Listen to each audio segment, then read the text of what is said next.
Hello বন্ধুরা, tutorial ভিডিওতে তোমাদেরকে সকলকে আবারও স্বাগতম।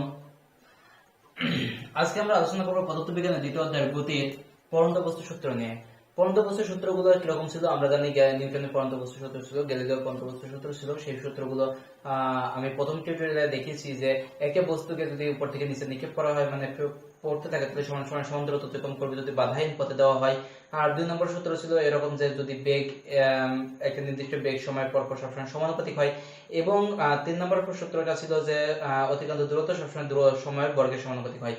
তো এই ছিল আমাদের পরন্ত বস্তু সূত্রগুলো। তো পরন্ত বস্তু সূত্রগুলো থেকে আমরা আরো কিছু সূত্র আপডেট করতে পারি। তো যদি আমরা চিন্তা করি যে কোনো বস্তুকে নিচ থেকে উপরের দিকে নিক্ষেপ করব, ধরি এই বিন্দুতে একটা বস্তু আছে, এই বস্তুটাকে যদি আমি এদিকে নিক্ষেপ করি, মনে করো যে বি বিন্দুতে তুলবো, তাহলে অর্থাৎ মনে করো অনেক সময় এরকম হয় যে আমি নিচ থেকে একটা টেনিস বল উপরের দিকে ছুঁড়ে মারলাম, তাহলে এখান থেকে ছুঁড়ে মারলাম আমি এই বরাবর, তাহলে এই বলটা কি করলো এরকম করে যে মনে করো সি বিন্দুতে থাকা আমার এক ফ্রেন্ড আছে তার কাছে, বা তোমার কোনো এক বন্ধু আছে তার কাছে যে সি বিন্দুতে পড়লো। অনেক সময় দেখবা ক্রিকেট বলে যখন ব্যাট করে, যখন বলটা সে আঘাত করে তখন সে শূন্য উঠে যায় বলটা, আবার কি প্লেয়ারের কাছে যায় ক্যাচ হয়। অর্থাৎ মনে করো এখানে ব্যাটিং ছিল, সে ব্যাট করছে এবং বলটা এরকম শূন্য ভেসে এখানে যায় পড়ছে। এখন আমাদের বিষয়বস্তু হচ্ছে এরকম যে বস্তুটি সর্বোচ্চ কত উচ্চতায় উঠছিল, অর্থাৎ এই বলটা ব্যাটিং যে মারছিল, অনেক সময় যে 6 এর ডিস্টেন্স, আমরা মনে করো যে একজন ব্যাটিং 6 মারছে, সেই 6টা কত উপরে উঠছিল, তার হাইট কত ছিল, অর্থাৎ ভূমি থেকে তার হাইটটা কত ছিল সেটা আবার নির্ণয় করব যে এইখান থেকে এই পর্যন্ত যেতে তার কত সময় লাগছিল।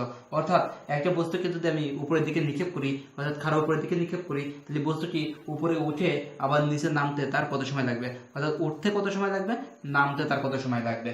অর্থাৎ বস্তুটি এখান থেকে যদি নিক্ষেপ করি, অর্থাৎ এ বিন্দুতে যদি নিক্ষেপ করি, বি বিন্দুতে গিয়ে থেমে গিয়ে আবার এ বিন্দুতে আসতে তার কত সময় লাগবে, এগুলোই আমাদের আজকের বিষয়বস্তু।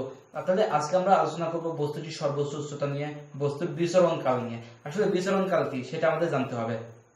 তো চলো আমরা দেখি সর্বোচ্চ উচ্চতা এবং বিচরণ কাল কাকে বলে।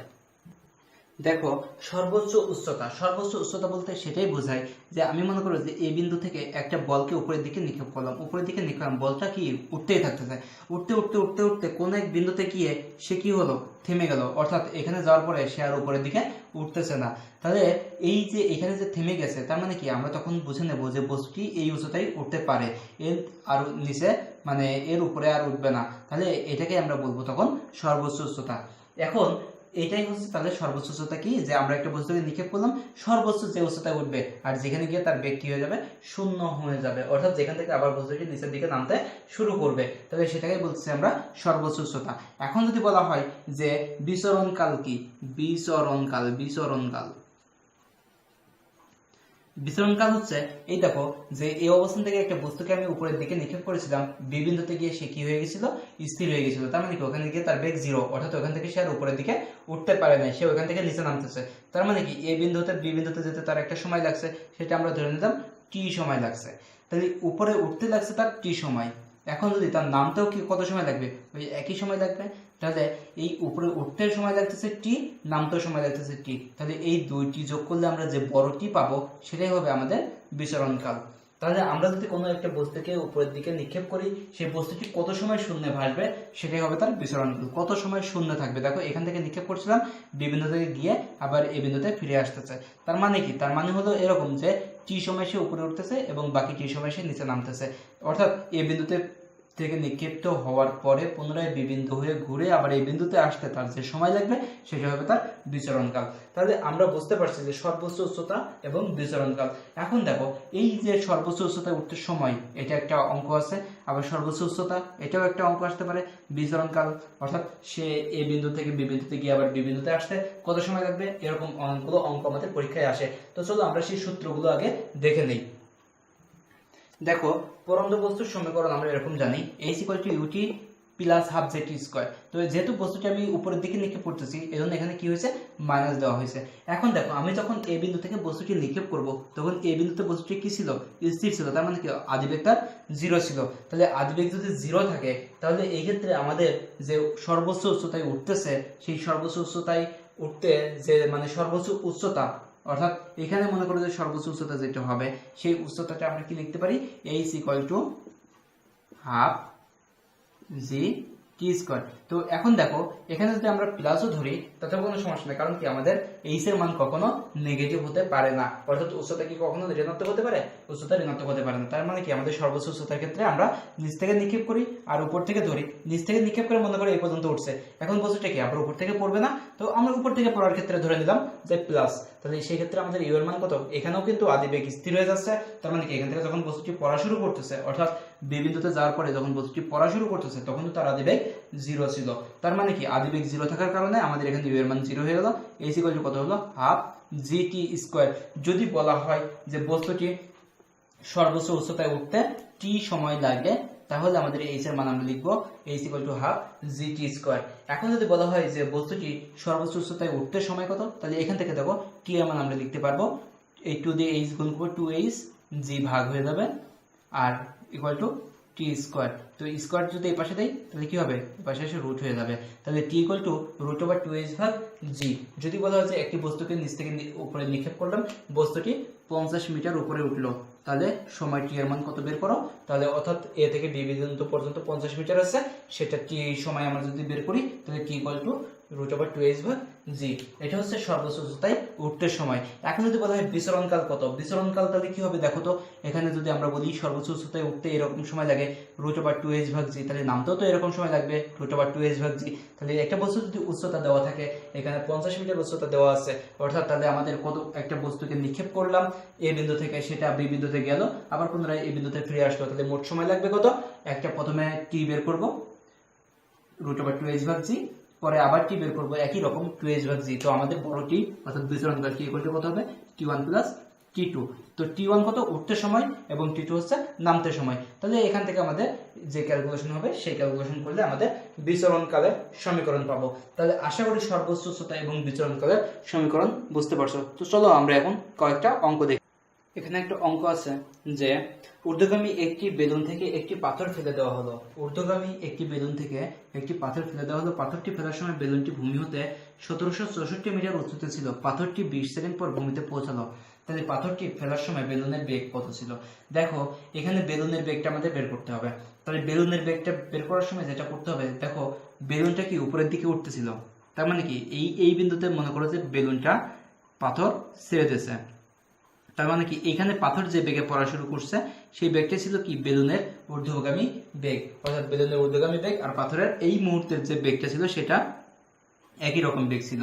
তাহলে আমরা বলতে পারি পাথরের আদিবেগই হচ্ছে বেলুনের ওই মুহূর্তের বেগ। তাহলে সেই ক্ষেত্রে আমরা বের করব, তাহলে এখানে সমাধানটা কি রকম হবে, এখানে দেখো ভূমি থেকে উচ্চতা দেওয়া আছে, অর্থাৎ এখানে কি কি দেওয়া আছে, এইচ ইকুয়াল টু দেওয়া আছে 1764 মিটার, আর আমরা জি জানি কত 9.8 মিটার পার সেকেন্ড স্কয়ার, এবং পাথরটি কত সময় মাটিতে পড়ছে, টি ইকুয়াল টু 20 সেকেন্ডে মাটিতে পড়ছে, কত 20 সেকেন্ড, আদিবেগ ইউ সমান হয়। আমরা জানি দেখো ইউ টি জি এইচ দেওয়া আছে, তাহলে আমরা জানি এস বা H equal to UT plus half GT square. এখানে প্লাস কেন বলতো, প্লাস হচ্ছে উপরের থেকে নিচে পড়তেছে, এই জন্য এখানে প্লাস ব্যবহৃত হবে।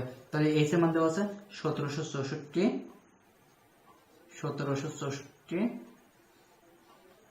ইউ এর মান বের করতে হবে, টি দেওয়া আছে 20 প্লাস হাফ 9.8 ইন্টু 20 স্কয়ার। তো এটা যদি ক্যালকুলেশন করো তাহলে ইউ এর মান তোমাদের যেটা বের হবে সেটা হলো মাইনাস 9.8 মিটার পার সেকেন্ড। এটা ক্যালকুলেশন করলে ইউ এর মান বের হবে মাইনাস 9.8 মিটার পার সেকেন্ড। আর মাইনাস বলতে বোঝানো হচ্ছে যে উপর থেকে নিচের দিকে পড়তেছে, এটাই আমাদের মানে অঙ্কের ব্যাখ্যাটা ছিল। দেখো এখানে একটা সমীকরণ বলা হয়েছে যে একজন লোক 48 মিটার পার সেকেন্ড বেগে একটি বল খাড়া উপরের দিকে নিক্ষেপ করলো, বলটি কত সময় শূন্য থাকবে, বলটি সর্বোচ্চ কত উচ্চতায় উঠবে। তাহলে আমরা ক নম্বর অঙ্কটি করি। ক নম্বর অঙ্কটি হচ্ছে বলটি কত সময় শূন্য থাকবে। শূন্য মানে কি, বলটি নিক্ষেপ করছে এখান থেকে এখানে উঠবে, আবার এখান থেকে নিচে নামবে। তার মানে কি, উঠতে যে সময় নামতে যে সময় সেই দুই সময়ের যোগফল হবে। তাহলে আমরা সেটাই করি, যে উঠতে যে সময় সেটা আগে বের করি, তাকে সাথে আমরা 2 দিয়ে গুণ করে দিলে আমাদের ওঠার সময় এবং নামার সময় হয়ে যাবে। অথবা ওঠার সময়ের সাথে নামার সময়, মানে ওঠার সময়কে যদি আমরা 2 দিয়ে গুণ করে দেই, অথবা ওঠার সময়কে 2 বার যোগ করি, তাহলে আমাদের মোট সময়কাল বের হবে। তাহলে এখন আমাদের এখানে কি কি দেওয়া আছে সেটা আমরা দেখি।